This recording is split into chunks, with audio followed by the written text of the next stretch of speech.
첫 번째 성탄절에 예루살렘에서 예수님의 탄생을 알고 있던 이들은 아무도 없었습니다. 그럼 예수님의 탄생 누가 알고 있었을까요? 오직 예루살렘 밖 먼 동방에서 온 세 사람, 그리고 하늘에서 보낸 천사들만이 알고 있었어요. 예루살렘의 세속적 최고 통치자 헤롯, 그 헤롯 왕도 모르고 있었고, 최고의 성직자인 대제사장도 모르고 있었습니다. 예루살렘의 최고의 지성인 율법학자들도 모르고 있었어요. 먼 동방에서 찾아온 박사들은 별을 따라 예루살렘에 왔습니다.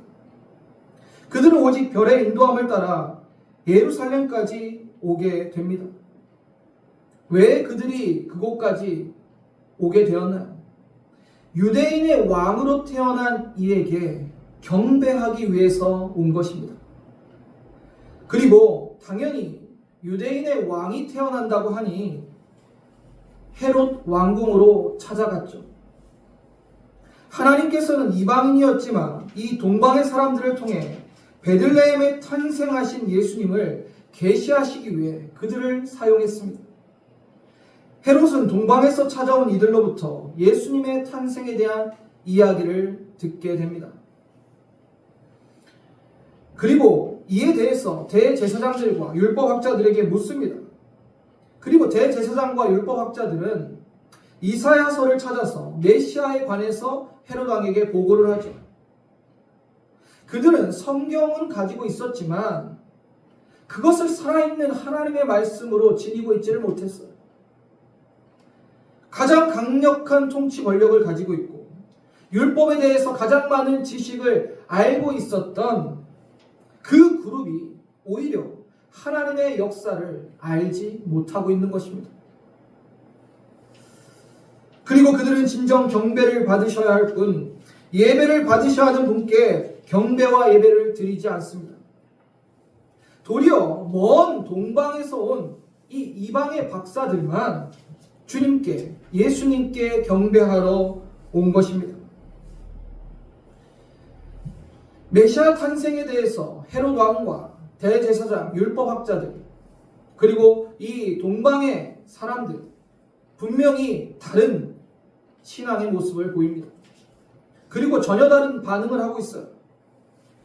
이제 마태복음에서는 예수님을 어떻게 경배하고 그분을 믿느냐 아니 믿느냐에 따라서 그 사람들의 삶이, 운명이 달라지는 것을 보여주기 시작하는 거예요.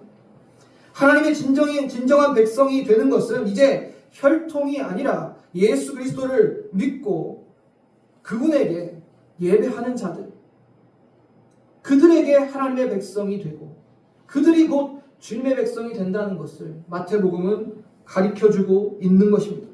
유대인이든 이방인이든 누구든지 예수님을 경배하는 자가 하나님의 백성이 되는 거고 예수를 믿는 자가 하나님의 백성이 되는 것입니다. 그럼 본문에 예수님의 탄생과 동방박사의 이야기들을 좀 더 자세히 살펴보고자 합니다. 본문 1절, 2절을 함께 보시겠습니다. 헤롯 왕 때 예수께서 유대 베들레헴에 나심에 동방으로부터 박사들이 예루살렘에 이르러 말하되 유대인의 왕으로 나신 이가 어디 계시냐? 우리가 동방에서 그의 별을 보고 그에게 경배하러 왔노라 하니. 예수님은 언제 태어나셨죠?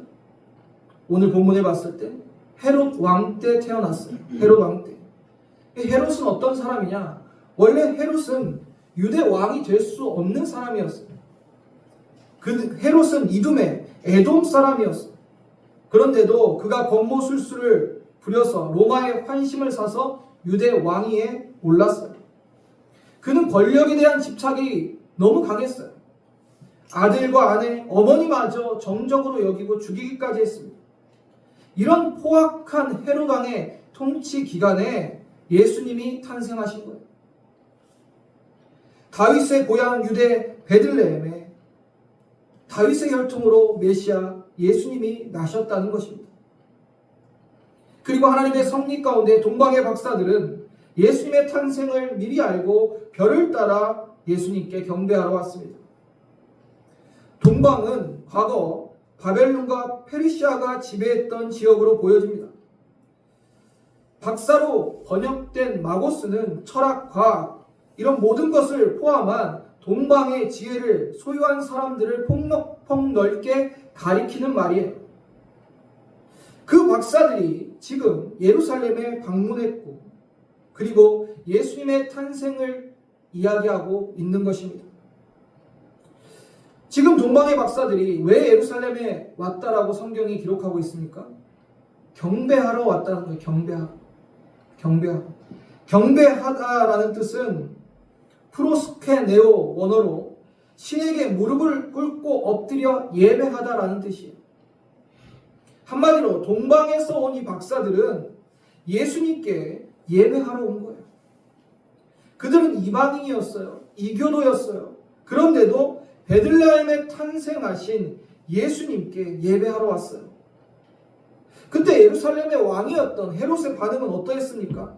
3절 4절을 보면 헤롯 왕과 온 예루살렘이 듣고 소동한지라. 소동했다라는 것은 당황했다라는 뜻이에요. 당황. 헤롯이 지금 현재 예루살렘의 왕이에요. 그런데 이 동방의 박사들이 와서 유대인의 왕이 나셨다라고 하니 얼마나 당황했겠어요. 내가 왕인데 또 다른 왕이 태어나? 나는 지금 아들을 낳은 상황이 아닌데. 그러니 얼마나 헤롯과 예루살렘이 발칵 뒤집혔겠습니까? 그리고 4절을 보니까 왕이 모든 대제사장과 백성의 서기관들을 모여 그리스도가 어디서 나겠느냐 물어봅니다. 왕이요, 이제 대제사장과 백성의 서기관, 율법학자들이죠. 이들을 모아서 물어봅니다. 도대체 그리스도가 어디서 나겠느냐? 난다는 말이냐? 이렇게 물어봐요. 왜냐하면 그들에게는 구약의 성경이 있었잖아요. 거기에 메시아, 그리스도, 예수님에 대한 예언이 가득하잖아요. 그래서 물어보는 겁니다. 그때 왕에게 그들이 고합니다. 본문 5절 6절을 보면 이르되 유대 베들레헴 이오니 이는 선지자로 이렇게 기록된 바. 6절에 또 유대 땅 베들레헴아 너는 유대 고을 중에 가장 작지 아니하도다. 내게서 한 다스리는 자가 나와서 내 백성 이스라엘의 목자가 되리라 하였음이니라. 이사야서의 말씀이에요. 아니 미가입니다. 미가 5장 2절을 인용합니다. 이미 하나님께서 예언하신 유대 땅 베들레헴에서 예수님이 탄생하는 것을 성경의 말씀을 통해서 지금 왕에게 보고하고 있는 거예요. 베들레헴에서 나신다고 성경에 쓰여 있습니다라고 말하는 겁니다. 이 예루살렘의 종교 지도자들은 정확하게 메시아 탄생에 대해서 예언의 말씀을 알고 있었어요. 그리고 그것을 해석해서 왕에게 고합니다. 그러면 그 말씀을 알고 있었다면 동방의 박사들이 와서 예수님의 탄생을 이야기할 때 무릎을 탁 치면서 드디어 우리가 대망했던, 우리가 기다렸던 그 메시아가 오셨구나, 탄생하셨구나, 그분께 경배하러 가는 게 맞지 않습니까? 그런데 이들의 마음은 그렇지 않았습니다.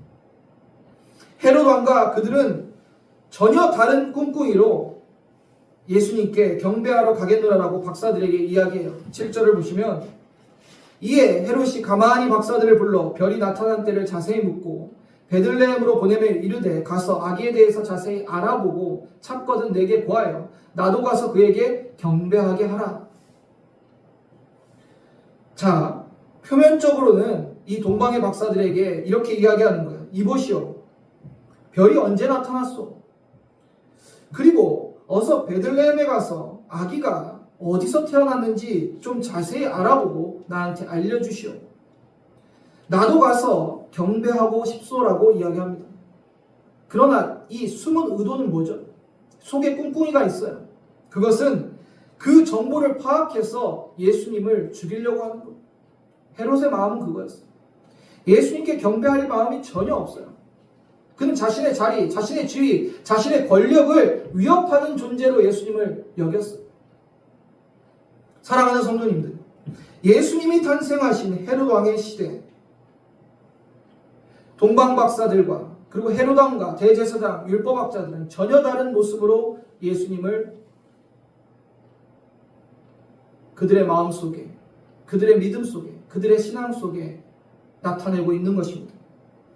이 세상에도 지금 오늘 우리도 이러한 두 그룹의 사람들이 존재해요. 예수님을 경배하는 자들과 경배하지 않는 자들. 예수님을 경배하지 않는 자들은 헤롯 왕처럼, 그 그룹처럼 자신들이 누리는 것, 자신들이 가지고 있는 것에 마음이 빼앗겨서 구원자이신 예수님을 바라보지 않습니다.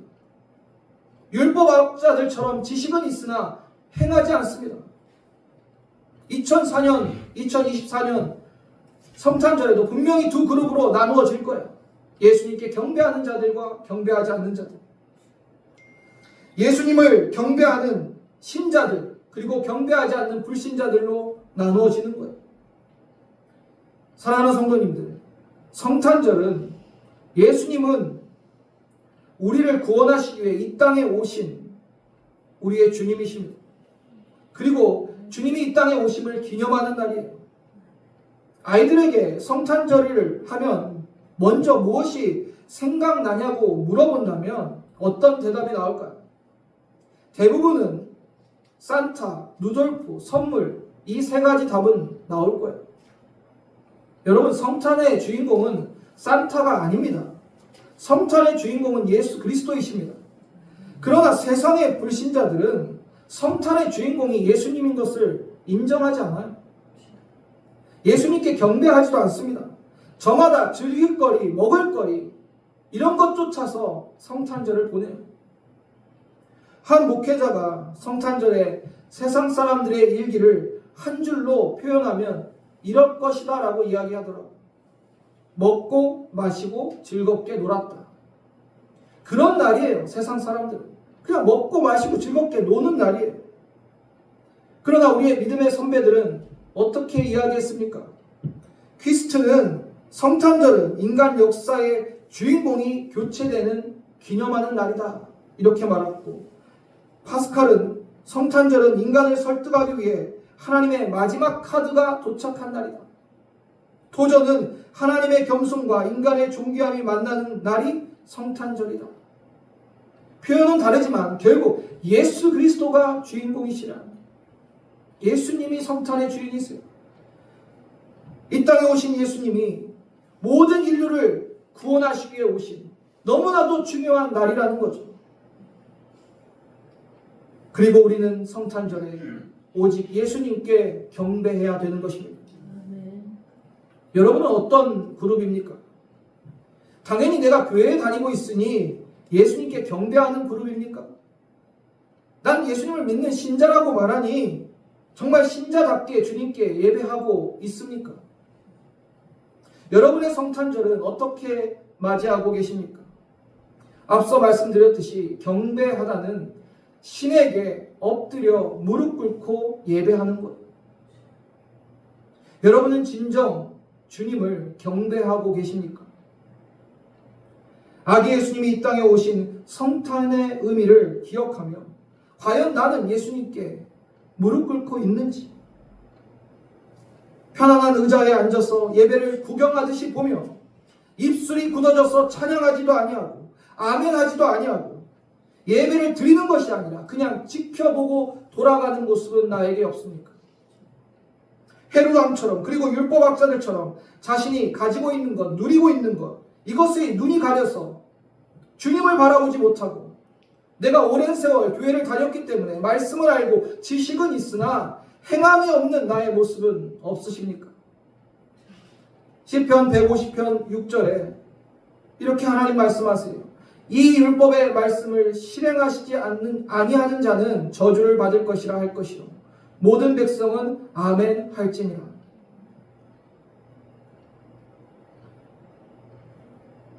여러분, 우리가 하나님의 말씀을 알았다면 그 말씀대로 행해야 되는 거예요. 우리가 호흡이 있다면 우리의 입술을 열어 마땅히 찬양해야 될 거예요. 내 입술이 열리지 않고 내 입술에서 찬양이 그쳐 있고 하나님 말씀에 아멘이 멈춰 있다면 우리 자신을 돌아봐야 됩니다. 내가 지식적으로는 하나님을 알고 내가 지식적으로는 예수님을 알지만 과연 내 믿음의 모습으로 예수님이 내 삶에 드러나고 있는지. 여러분, 지금 본문의 두 그룹은 우리의 상식과 전혀 다른 방향으로 흘러가고 있지 않습니까?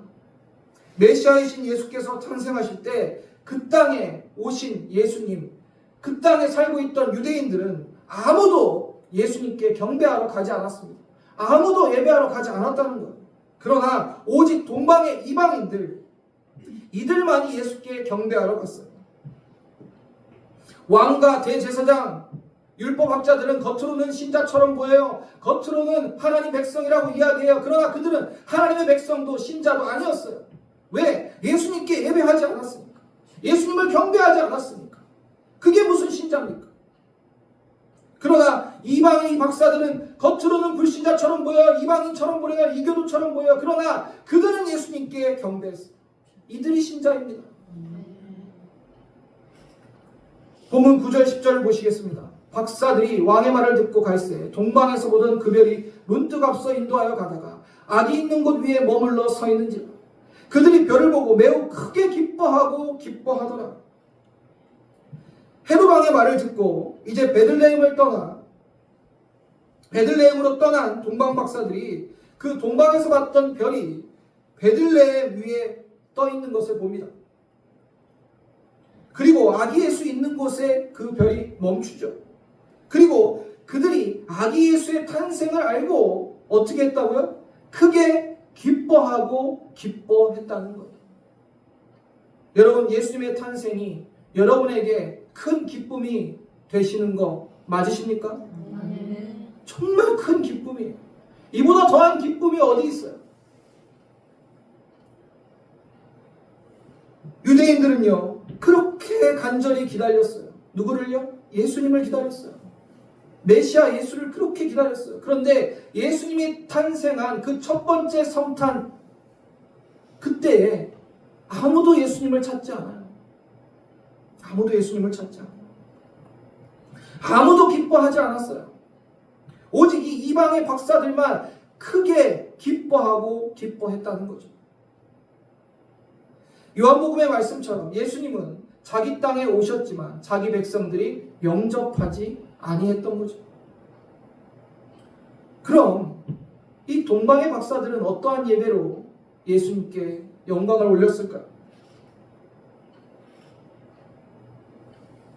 본문 11절을 보시면 집에 들어가 아기와 그의 어머니 마리아가 함께 있는 것을 보고 엎드려 아기께 경배하고 보배합을 열어 황금과 유향과 몰약을 예물로 드리니라.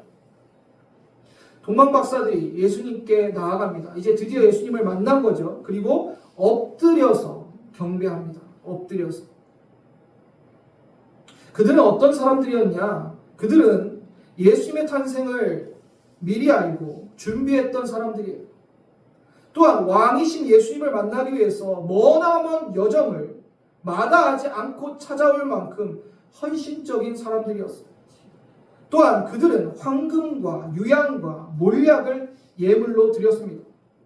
황금과 유향과 몰약은 당시 최고의 가치가 있는 예물이었어요.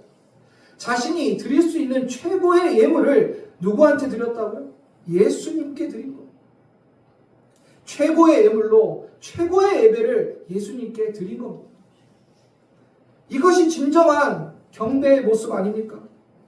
오직 예배의 대상이신 주님만을 바라보고 내가 온전히 낮아져서 엎드려서 예배하는 것, 내가 드릴 수 있는 최고의 예물을, 최고의 예배를 주님께 드리는 것, 이것이 동방박사들의 예배였어요. 오늘 나의 예배, 나의 신앙과 한번 비교해 보시길 바랍니다. 어떤 청년부 자매가 목사님께 와서 이렇게 질문했답니다.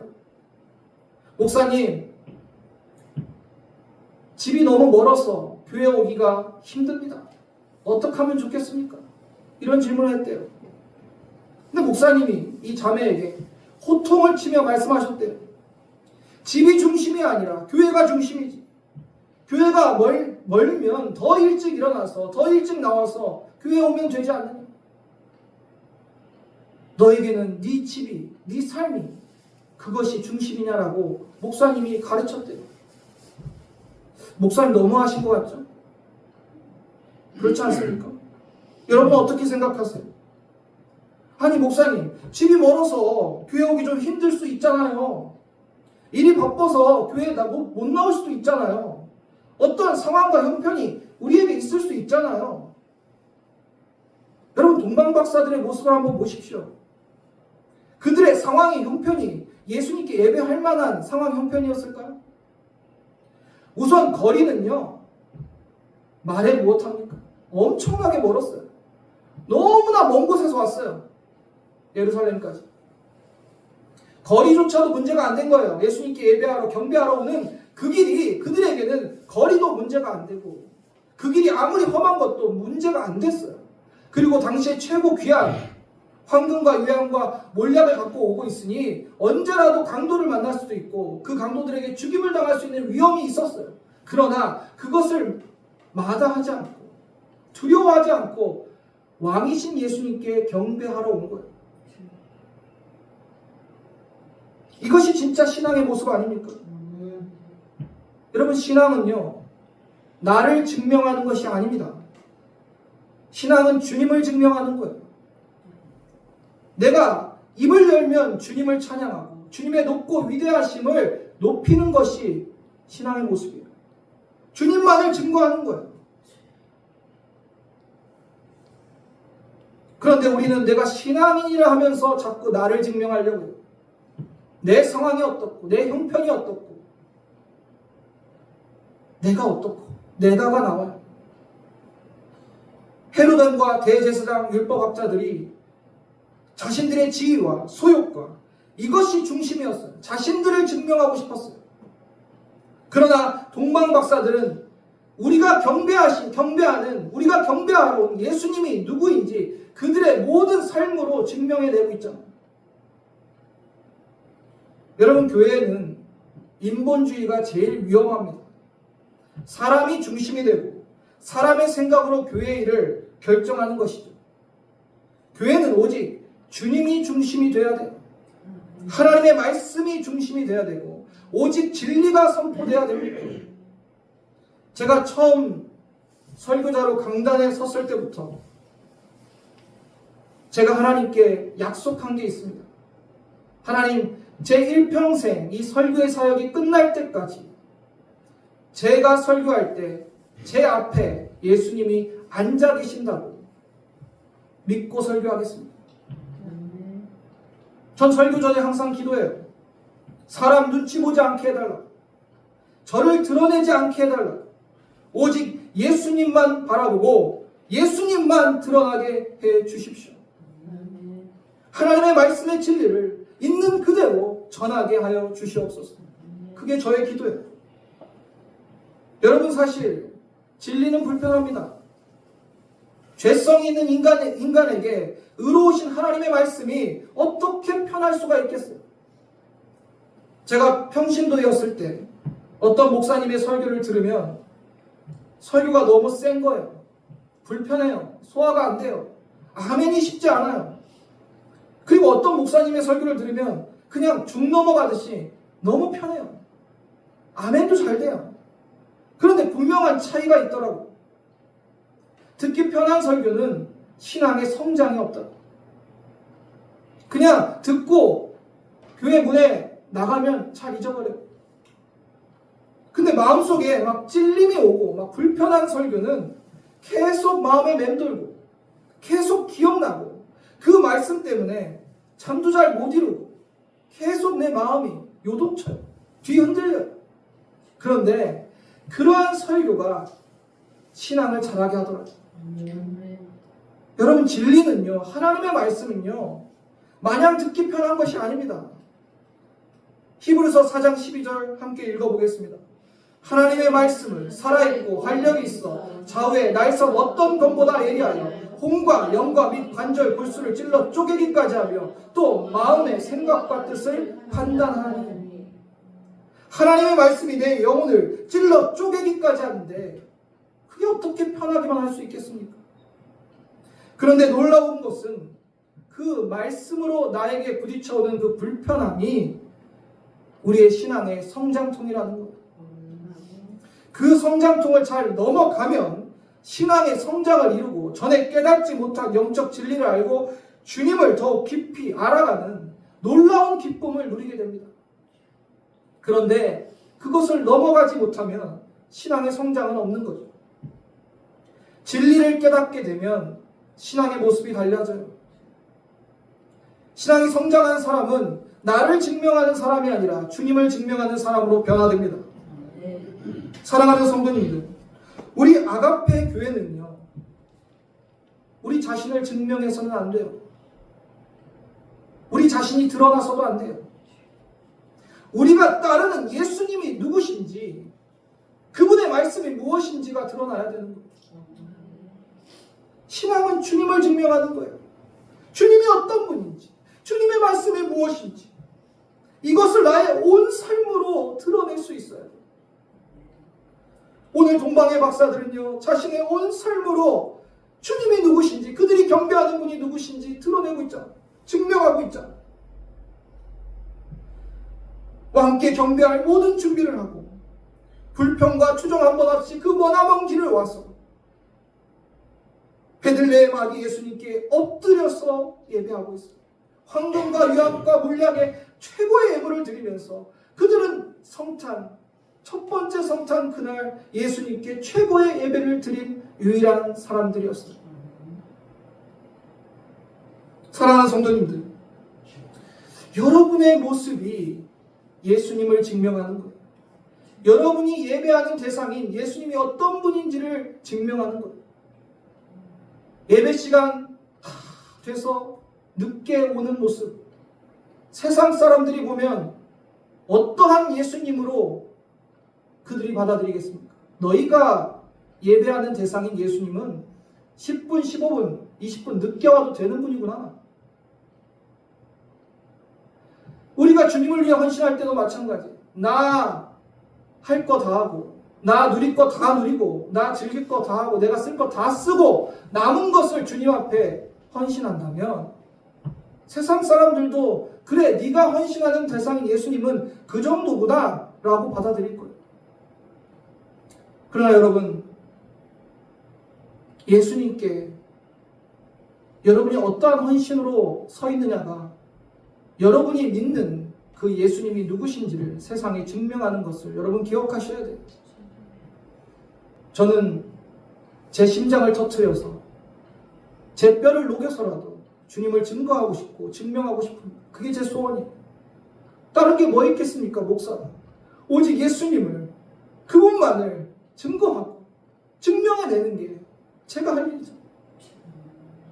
생명도 아깝지 않아. 여러분, 어떠한 모습으로 예수님을 증명해가고 있습니까?